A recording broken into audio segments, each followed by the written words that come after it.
네, 안녕하세요. 정강민 작가입니다. 오늘은 자신의 글이 초라하게 느껴질 때라는 구독자가 질문을 주셔서 관련 영상을 찍었습니다.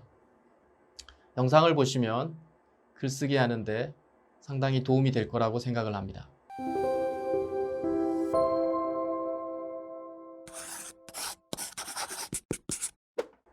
자신의 쓴 글이 초라하게 느껴지는 거는요, 누구나 다 마찬가지입니다. 글을 처음 쓰시는 분은 당연하고요. 글을 5년 쓰신 분도 똑같이 느낍니다. 왜 그러냐면 자신의 판단 기준이 처음 쓸 때하고 5년 뒤에 쓸 때하고 30년 뒤에 쓸 때하고 각각 기준이 더 높아져 있기 때문이에요. 그렇기 때문에 처음에 글을 쓰신 분들은 자신만 가장 초라하게 느낀다고 생각하는 거예요. 아니다라는 거죠. 어떤 글쓰기 대가가 하셨던 얘기가 자신은 30년 동안 글을 썼는데 아직도 초구는 초라하다라고 이야기를 하더라고요. 그래서 똑같구나라고 제가 생각을 했어요. 저만 느끼는 게 아니구나. 그래서 초라하게 느낀다는 것 자체는 분명히 지금 발전하고 있다라고 생각하시면 돼요. 좋은 징조입니다. 제가 책 쓰기 수업을 들었던 어떤 분은 이런 얘기를 하셨어요. 작가님께 글을 한 편 보내면 옷을 할딱 벗고 있는 기분이 든다고.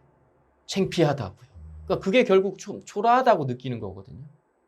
자신의 이야기를 썼기 때문이에요. 만약에 정보성의 글을 썼다면, 예를 들면 컴퓨터를 잘하는 방법에 관련된 글을 써요. 그러면 전혀 초라하지 않아요. 여러분들이 회사에서 어떤 기획서를 쓸 때도 정보성의 글이에요. 자신의 감정이 들어가 있지 않아요. 그러니까 그 글을 썼을 때 초라하진 않아요. 상사들한테 리젝을 맞았을 때 불쾌함은 있겠지만 글은 원래 전달이 원래 목적이에요.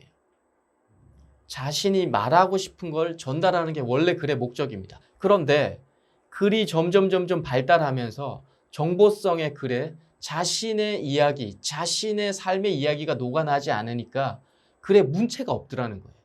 왜냐하면 정보성의 글은 저분이 써도 똑같고 B라는 사람이 써도 똑같더라는 거죠.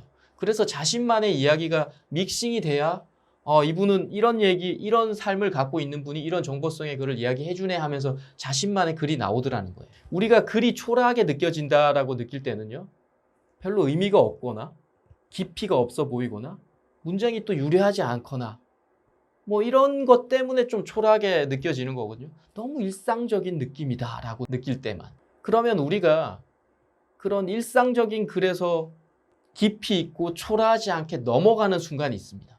깊이 있는 사람들의 글을 자신의 글로 이식하는 행위를 하셔야 돼요. 쉽게 말하면 명언이나 명문장을 자신이 썼던 그 일상에 옮겨놓는 작업을 하는 거예요. 단지 옮겨놓기만 해도 분명히 글은 깊이가 있어집니다.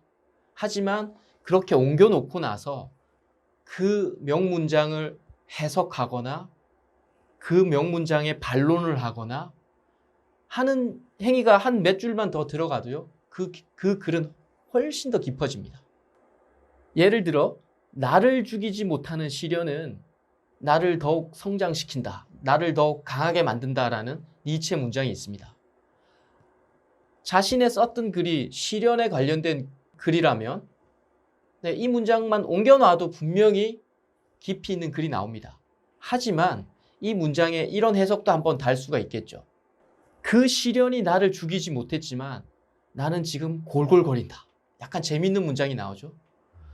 육체적으로는 골골거리는데 그런데 나는 정신적으로는 확실히 더 강해졌다. 이런 한 두 문장이 쓰여지는 순간에 자신이 썼던 그 A4 한 장, 두 장의 목차나 그 꼭지는 훨씬 깊은 글이 나온다는 거예요.